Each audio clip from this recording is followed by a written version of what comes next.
哎，大家伙儿早喽！11月27号星期四，今天开心啊！今天醒来收到了邮件，2026年的开普敦马拉松中签了，不知道中签率有多少，因为他不是今年那个比赛前取消都给顺延了嘛，但是他比赛的规模不会一下扩大那么多人。有没有中签没中签的小伙伴们来一波弹幕？所以看起来真的要在波士顿和上半马之间做一个选择了，因为开普敦是5月，波士顿是4月，都是20多号，这确实是2次差不多跨半球的旅行了。但是我都给在波士顿的朋友买好了礼物，那不行，只能寄给他了。今天第4个训练日，咱们回评论，好吗？另外还有个好消息，这次很荣幸拿到了李宁的飞电6E，现在在北京。上海那高柏我不是去吗？应该是去拍摄，到时候穿那个。跟年轻人们一起跑一跑，这是我第1双李宁的跑鞋，还是挺期待。咱们开始回评论。有小伙伴说，那开普敦这特早之前的问题，开普敦马拉松呢这星怎么算呀？因为今年它不是取消了吗？是啊，就是它明年其实并没有晋升为大满贯赛事，因为今年取消了，所以就没有今年的考评。但是呢，如果是这样的话，它就影响了好多后面的进程。所以为了不造成太多的旅行安排的影响，雅培和开普敦想到了一个不一样的办法，就是反正今年本来应该是去年和今年2年都是 RC， 就是准大满贯。现在变成了去年和明年。那明年如果他没有出问题，顺利完成了并且达标了，也就是说他在2027年真正变成了大满贯的话，那2026年完赛的人就会自动算作已经拿到这颗星了。所以明年去虽然不能说100%，但是有赌的成分。不过大概率是这样，他只要能成功举办，就别像今年似的就不会出问题。不过南非真的是个非常都不能说不熟悉，就完全不知道的地方，就可能只知道它在地图上什么地方，就这么个概念。其实毕竟是太远了，从地理位置上也远，从文化上也远。下一个关于高驰的 POD， 就现在 POD 其实我自己测试下来，它和单表做到的动态数据的准确性，或者说不能叫准确性，叫一致性，差不太多了。就是你也不能说哪个是对的，哪个是错的了。但是 POD 有2个优势，第一个优势是，即便一致性差不多了，但是它的佩戴位置和佩戴方式决定它在大多数情况下，或者在比较极限的情况下，肯定还是要比手腕上的手表更准确。就是佩戴在腰上，现在咱们只讨论佩戴在腰上，我强烈建议大家所有人都不要再戴在脚上了，除非您是室内训练。还有一个就是它能获得左右平衡，手表获得不了，这就是佩戴方式的造成的目前来看不可解决的问题，也许未来可以。所以这是我这么看这事儿。但是现在我很多时候都不戴了，因为就那个有一个小问题，不管是高驰的还是佳明的都有这个小问题，就是它有的时候会让衣服，就比赛的时候会让衣服后背那儿被它给刮住，你可能在一拿能量胶什么的就特别不好看，而且自己还没发现。所以现在这我没带。北京马拉松的时候我带了，神户我没带。好，下一个，有小伙伴说上马在特别靠后的分区，但我不太知道上马这分区是怎么排的，但是特别靠后的分区对马拉松来说确实是有影响。就一开始的时候往前突围的时候，倒不一定会多跑多少，因为你不太可能斜穿赛道，你肯定是贴着边儿。对，但他建议就是贴着边儿，贴边往前，但是贴边一定要小心那个护栏的那个角，就那支角那儿，它一般都是伸出来的，还有马路牙子。在这边也是，你看这条路是大阪半马的起点，那出发想往前冲就得溜边儿。这边倒是没有护栏，但是这个马路牙子还有你看中间这隔离墩，这种你绊一下就很难受。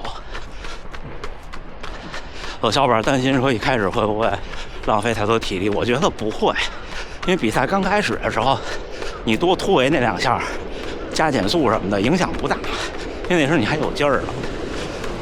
当然这东西就跟很多人问我说，哎，吃这个管不管用，吃那个管不管用，它没有对照组，因为一场比赛不可能同样的条件下同样的身体状态下来2次。但是我个人感觉是没事儿的，不用太担心。不过那位小伙伴说他在E区，那确实是太往后了，上海起跑那儿还是挺窄的。我那次上马就我唯一的一次上马也是，如果明年去了上半马，就努力拼一场，明年能去上马了。哎，看好多朋友都去上马了，特别开心。这周末我在电视前给大家加油。下一个说跟我同样的伤去医院看，或者去康复中心，说是骨盆前倾造成。这个事儿其实这样，其实我也去看了，也都是说这个原因，它是原因之一，但是它不是充分必要条件。就绝大多数人其实都会有骨盆前倾的问题，只不过它造没造成伤病，而且这个伤病也，我觉得它人是个挺精密的东西，它不一定都是一个事情然后触发另一个事情。对普通人来说，这种伤就是慢慢让它螺旋上升，让它自己好就好了，也不用过度去担忧。还有就是，你看，不管医生跟我说有轻微骨盆前倾，然后有右边的骨盆比左边低这种问题，但是你说你能解决吗？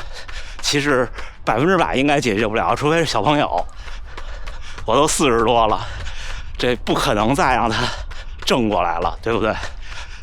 那如果你认为这样就一定会受伤，一定会不行，那我觉得这个也不一定，也没有那么多一定的事情。往开的想。下一个啊，再跟大家分享一下号码布的事儿。就在这边报名的比赛，像神户那种海外选手报名只给1个号码布也不多见，很多比赛都是你不管从那个英文网站还是本地的日文网站报名，这边好多比赛都是2块号码布，包括场地赛。哎，这我觉得特别值得推广一下。像全世界，反正我跑过的比赛，只有在这儿的比赛有2个号码布。一开始我也纳闷，我说这干嘛都别后边？但我超过去一看，哎，前面好像也有一个。前2年还是，如果你不是在这边陆联登记的，就注册过的，还没有2块，现在也都是有2块了，应该。这其实对比赛来说花不了多少钱，但是一下这个情绪价值就上来了，感觉自己变专业了，是不是？所以强烈建议，而且就算是像神户这种芯片在号码布上的，它也是只有前面那块有，而且就算你别反了，也就是差一个身体，马拉松来说不差那一点儿，而且大多数人也不会别反的。下一个啊，乳酸阈值的配速和心率这个问题，我跟大家分享过好多次了。无论是乳酸阈值啊，还是您的这个所谓分的这几个区，我个人的建议都是看配速不看心率，因为心率个体差异太大了，尤其是我们普通人，就看配速就好了。为什么这么说？因为你看啊，你如果全力以赴去跑一个半马，就是你拿这块手表全力以赴跑个半马和10公里，那你的乳酸阈值的配速几乎绝对是准确的，因为LT2的这个配速差不多就是比10公里慢一点点，比半马快一点点。对我来说，差不多我相信可能是3分27左右，就是这样。那有了这个配速，我建议大家的配速区间就都按照这个 LT2 的配速去划分，就是乳酸阈值这个配速就不会差太多。而在这个配速下，你是什么心率不重要。为什么说不重要呢？因为这配速是你实打实跑出来的。就 LT2 的配速差不多就是业余精英能够用这个配速跑40来分钟，40多分钟吧。所以你看，它比你的10公里的成绩要慢一点点，但是比你的半马要快，就是这样，让更加偏向于10公里那边一点。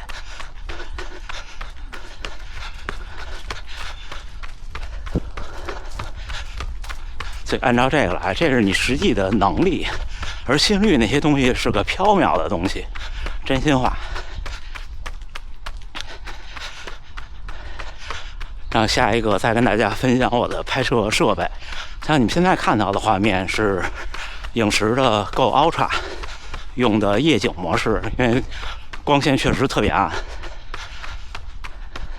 在这个夜景模式还可以。夜景模式唯一的问题就是可能有点模糊，然后同时呢，上下的就是 Z 轴的抖动会比较明显。然后比赛的时候，一般我都是还是用 Go 3S， 因为那个佩戴会比较方便，主要是那个有外接的电池。这就是目前拍摄的设备。下一个啊，最后一个问题。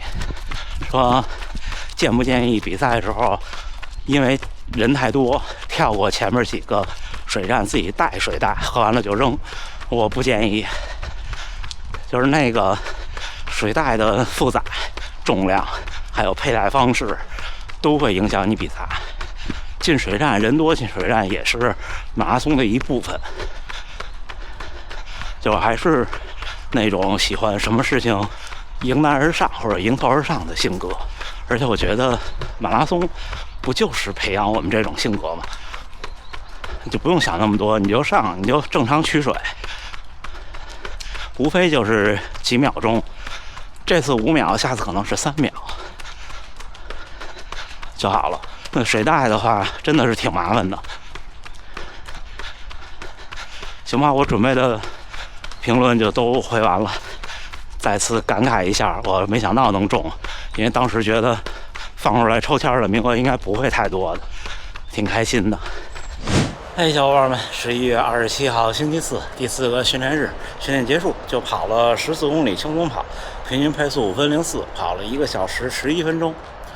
昨天我终于把整个的16周的计划做的冬训营的课表 A 组课表整理出来了。我突然想到，现在工具这么方便，其实可以是我们这20-30个人分2个组 ，A 组和 B 组，这样的话就不需要有那么窄的能力要求。A 组的课表还是很可以的，差不多1个月的跑量300多，不超过400。然后我列的时候我就看，其实强度不低，就是调整平常的轻松跑加强度课。这到时候细节会在我争取在上马之前会有一个明确的东西发出来，然后给大家看。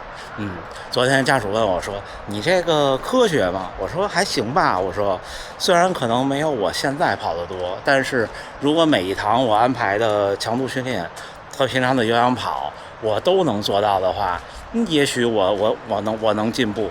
现在其实我反思自己的训练，就通过我制定这个训练计划，我反思自己的训练是这样的：就有的时候我的每周的强度或者是长距离执行的其实还是不够好。现在的每周强度课的总量对我来说，怎么说呢？不够高，对，它不足以应对一个目标是2小时36的成绩的跑者。然后家属又问我说：“哎，那你这课表定完以后，你的目标的人群或者大家练能提高多少呢？”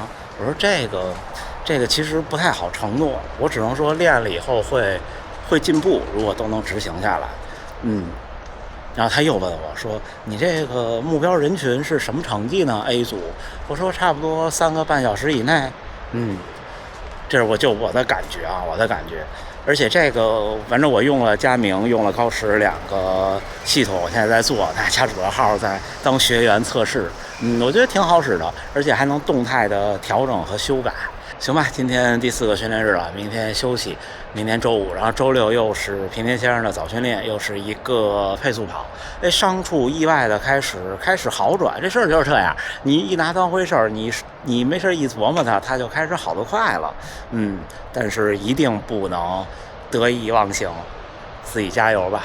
好吧，那这么着，最后还是祝大家能努力生活，健康平安，咱们下回再见。